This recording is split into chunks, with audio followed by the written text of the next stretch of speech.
미카엘과 그의 사자들 교회 126번째 설교를 시작하겠습니다.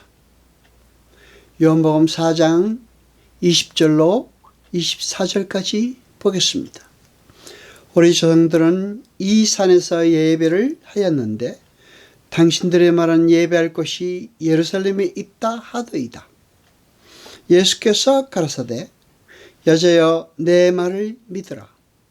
이 산에서도 말고 예루살렘에서도 말고 너희가 아버지께 예배할 때가 이르리라. 너희는 알지 못하는 것을 예배하고 우리는 아는 것을 예배하노니 이는 구원이 유대인에게서 남이러라. 아버지께 참으로 예배하는 자들은 신령과 진정으로 예배할 때가 오나니 곧 이때라. 아버지께서는 이렇게 자기에게 예배하는 자들을 찾으시느니라. 하나님은 영이시니 예배하는 자가 신령과 진정으로 예배할지니라. 아멘. 여러분, 주님께서는 반드시 사마리아로 가셔야만 했다고 성경에 기록되어 있습니다. 그 구절을 통해서 우리는 하나님께서 예수께 드린 하나님의 백성, 다시 말하면 예수 그리스도의 신부인 교회는 이미 창세전에 선택받은 자들이라는 것입니다. 사마리아 여인과 영원히 목마르지 않는 생수의 얘기를 하시다가 갑자기 예수께서는 네 남편을 데려오라 라고 말씀하셨습니다. 주님의 질문을 통해 인간들이 타락함으로 말미암아 하나님께서 떠난 빈자리를, 그로 인한 그들의 목마름을 이 세상의 엉뚱한 것으로 채우려 한다는 것을 말씀하시기 위한 것이었습니다. 여러분, 그럼에도 불구하고 주님은 하나님께서 택하신 하나님의 백성에게 일일이 찾아가셔서 그들의 목마름을 당신의 말씀으로 해결해 주신다는 것이 바로 복음입니다. 여러분, 하나님의 복을 상실한 모든 인간들은 목마릅니다. 인간은 원래 하나님을 의존하여 살도록 지어졌기 때문에 하나님이 떠나버린 그 빈자리는 채워질 수 없는 목마름인 것입니다. 그 목마름은 오직 하나님의 은혜와 긍휼로만 채워질 수 있는 목마름인 것입니다. 하나님은 왜 인간들에게 목마름이라는 것을 남겨두셨을까요? 우리는 성경을 통해서 우리에게 목마름이 남아 있다는 것은 하나님께서 우리를 향해 목말라 하고 계신다는 것을 알 수 있습니다. 이사야 49장 14절로 15절까지 보겠습니다. 오직 시온이 이르기를 여호와께서 나를 버리시며 나를 애지셨다 하였거니와 여인이 어찌 그 젖먹는 자식을 잊겠으며 자기 태에서 난 자들을 긍휼히 여기지 않겠느냐. 그들이 혹시 잊을지라도 나는 너를 잊지 아니할 것이라. 아멘. 여러분, 성경에는 가끔 질투하시는 하나님이라는 표현도 나옵니다. 성경에서 나오는 질투하시는 하나님이라는 표현은 당신의 백성을 향하여 열심을 부리시는 하나님이라고 해석해도 됩니다. 우리 인간이 이해하기 쉽게 인간의 정서를 빗대어 표현한 것입니다. 인간들은 엉뚱하게 이 세상의 것들로 그 갈증을 해결하려고 합니다. 인간들의 잘못된 갈망 중에서 아주 악한 갈망이, 그 갈망의 변이가 그릇된 예배입니다. 어떤 분들은 예배라고 하면은 기독교의 형식적인 예배 의식만을 떠올립니다. 아닙니다. 이 세상의 모든 인간들은 다 예배하며 삽니다. 예배는 내가 가장 가치 있다고 생각하는 것을 나의 삶의 중심에 올려놓는 것을 말하는 것입니다. 심지어는 무신론자들도 자신을 가장 가치 있는 자리에 올려놓고 자기 자신을 예배하고 있는 사람들인 것입니다. 그러므로 다른 모든 종교들도 결국에는 자신을 예배하는 것에 불과하다는 것을 우리는 어렵지 않게 확인할 수 있습니다.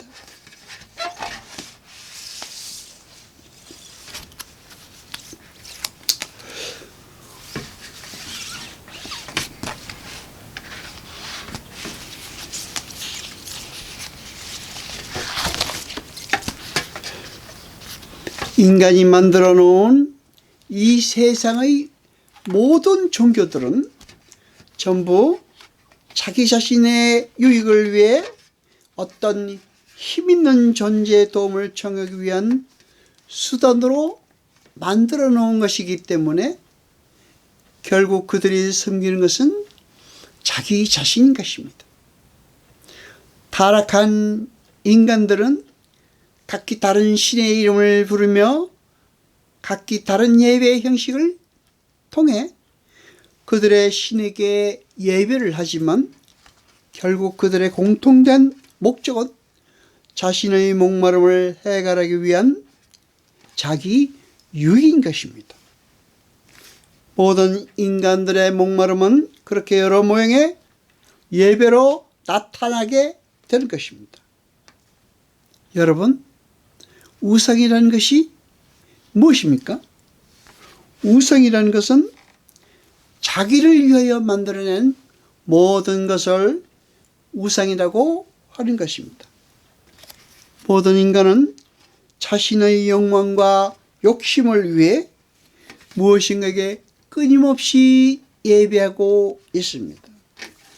그래서 사도 바울은 이러한 우상 숭배를 탐심이라고 정의를 내립니다. 그러니까 자신의 유익을 위해 절대자의 힘을 이용하려는 모든 사람에게 그들은 우상에게 예배하는 행위라고 말해도 되는 것입니다.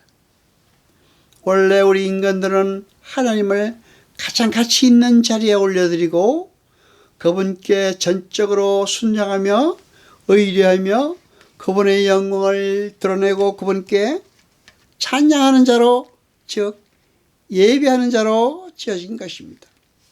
그것이 우리 인간이 창조된 목적입니다.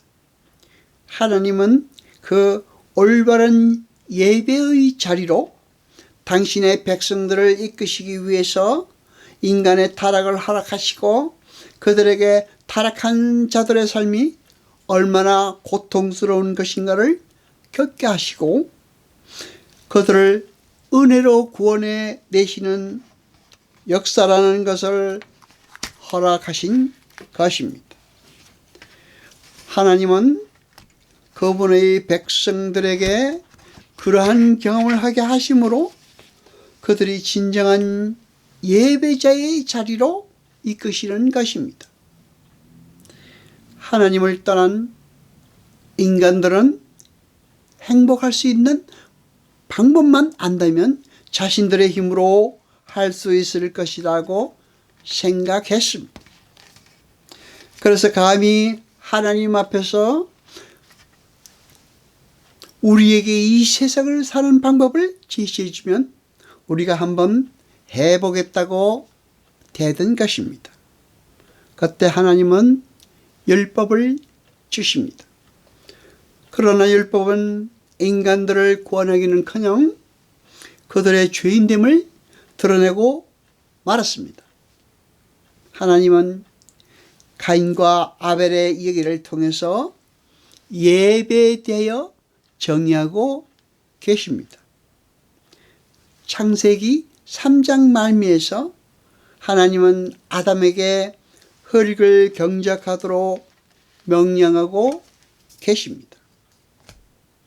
그런데 그 흙을 묘사하는 형용사가 근본된이라는 단어입니다. 그러니까 아담이 경작해야 할 땅은 흙은 흙인데 아담의 근본된 흙이라는 말입니다. 그 말은 하나님께서 아담에게 흙을 경작하라고 하신 이유가 너는 하나님이 아니라 흙에서 근본된 자라는 것을 직시하며 하나님처럼 되려 했던 그 죄를 회개하라라고 하시는 것입니다. 하나님은 아담이 에덴에서 쫓겨나서 흙을 경작하게 된 일과 가인과 아벨의 이야기를 통해서 아벨은 아담이 흙을 경작하며 자신의 본질을 직시하며 하나님의 명령에 순종하지 못했던 것을 회개하며 살았던 사람이기 때문에 하나님은 그 제사를 연락하셨다는 것을 우리에게 가르쳐 주시고 계시는 것입니다. 그래서 하나님께서 연락하신 아벨의 제사를 그냥 제사라고 하지 않고 아벨과 그의 제사라고 표현하는 것입니다. 하나님은 아벨이 드리는 제물이나 아벨의 제사 형식이 훌륭했기 때문에 그 제사를 받으신 것이 아닙니다. 자신의 죄인됨을 인정하고 하나님 위에 올라자 자신이 이 세상의 주인으로 살려 한 죄인의 삶은 잘못된 것이라는 정확한 인식 아래 들어진 제사이기 때문에 아벨의 제사를 기뻐하셨던 것입니다.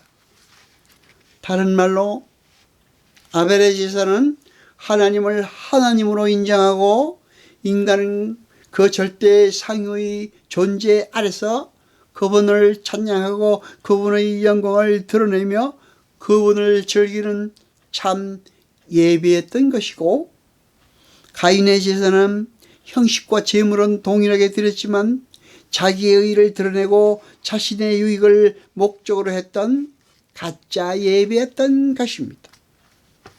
여러분, 하나님께서는 아벨과 그 제사를 받으신 것입니다. 그러니까 하나님께서 기뻐하시는 참된 예배라는 것은 자신을 우주의 중심에서 끌어내리고 자신이 하나님의 은혜 아래서만 존재할 수 있는 피조물이라는 것을 인정하고 그분의 말씀에 온전히 순종하겠노라고 나선 자들의 모든 행위가 바로 예배인 것입니다. 그렇지 못하고 자신의 유익과 자랑과 만족을 위해 드리는 어떤 행위도 하나님을 기쁘시게 할 수 없는 것입니다. 신명기 12장 11절을 봅니다. 너희는 너희 하나님 여호와께서 자기 이름을 드시려고 한 것을 택하실 그것으로 나의 명하는 것을 모두 가지고 갈지니 곧 너의 번제와 너의 희생과 너의 11조와 너의 손의 거제와 여호와께 선하는 모든 아름다운 선물을 가져가고. 아멘. 지금 주님께서는 사마리아 여인에게 하신 대답을 통해서 제사 자체를 폐하고 계신 것입니다. 주님께서는 이제 예수 그리스도로 말미암게 될 신약의 예배라는 것은 장소나 방법에 의해 드려지는 것이 아니라 신령과 진정으로 드려져야 한다는 것을 밝히고 계신 것입니다. 요한복음 4장 23절로 24절까지 보겠습니다. 아버지께 참으로 예배하는 자들은 신령과 진정으로 예배할 때가 오니 곧 이때라. 아버지께서는 이렇게 자기에게 예배하는 자들을 찾으시니라. 하나님은 영이시니 예배하는 자가 신령과 진정으로 예배할지니라. 아멘. 여기서 신령과 진정이라고 번역된 것은 진심 어린 마음으로 정성을 다하여 예배를 드려야 한다는 것이 아닙니다. 실체와 본질이라는 뜻으로 해석을 해서 실체와 본질로 예배를 드려야 한다라고 해석해야 됩니다. 그 의미는 그림자나 상징이나 예표와 반대되는 의미인 것입니다. 이것은 하나님의 백성들의 죄를 위해 하나님께 제물로 드려지고 하늘과 땅 사이의 유일한 중보자요 제사장으로 서게 되신 예수 그리스도의 사역을 모형으로 보여주는 것입니다. 여러분, 우리의 이 땅 위에서의 현실은 어떻습니까? 하나님께서 우리 안에 들어오셔서 우리 자신이 지성소가 되었습니다. 우리 자신이 성전이 되어버린 것입니다. 그래서 우리 안에서는 늘 예배가 드려져야 합니다. 여러분이 성경을 통해 이미 알고 계신 것과 같이 예수 그리스도의 삶은 죽기까지 순종하는 삶이었습니다. 그 삶은 바로 선악과를 따먹지 않는 삶이며 계명을 지키는 삶인 것입니다. 그런데 그 계명이라는 것은 하나님을 사랑하고 내 이웃을 사랑하라는 것입니다. 따라서 우리가 신령과 진정으로 예배한다는 것은 하나님을 사랑하고 이웃을 사랑하는 우리의 삶 전체를 하나님이 기뻐하시는 예배로 드리는 것입니다. 실체이신 예수 그리스도가 제물로 바쳐짐으로 말미암아 거듭나게 된 성도들은 반드시 이 예수의 삶을 하나님께 올려드리게 되어 있습니다. 지금은 실체가 오셔서 우리 안에 성령이 부어졌습니다. 그래서 우리에게는 믿음이라는 것이 생겼습니다. 그러한 사람들이 모여서 감격의 찬양과 교제를 그리고 하나님의 말씀을 나누는 자리가 교회인 것입니다. 예배는 예수 그리스도의 은혜를 입어 성령 받은 자들이 성령에 의해 하나님 되심을 높이는 자리인 것입니다. 여러분, 예배 때는 반드시 하나님께 무엇인가를 가져와야 됩니다. 무엇을 가져와야 됩니까? 예배에는 반드시 대속 제물을 가져와야 되는 것입니다. 이 말은 인간은 누구나 스스로 하나님 앞에 나아갈 수 없다는 것을 의미합니다. 반드시 대속 제물을 의지해야만 하나님 앞에 나갈 수 있다는 것입니다. 그런데 그 대속 제물은 어린 양 예수 그리스도이며 예수 그리스도는 이미 하나님께 드려졌습니다. 우리는 그 사실을 믿는 믿음으로 하나님 앞에 나오면 되는 것입니다. 그러니까 예배의 제물은 하나님께서 준비하시는 것이지 우리 인간이 준비하는 것은 아닙니다. 하나님을 찬양하는 찬미의 제사는 선을 행하는 행위로 나타나게 됩니다. 예배는 형식과 방법과 장소가 문제가 아닌 인격의 문제라는 것이며 예배의 근거는 오직 우리 주 예수 그리스도여야 하고 우리는 그 예배의 자리에 은혜를 근거해서 서 있어야 하는 것입니다. 기도하시겠습니다. 여호와 아버지 하나님 거룩하시니여 세세토록 영광과 찬송 받으소서. 말씀을 들을 때 깨닫게 하시고 우리로 진리를 알게 하소서. 이 모든 것 감사드리며 우리 주 예수 그리스도 이름으로 기도드리옵나이다. 아멘.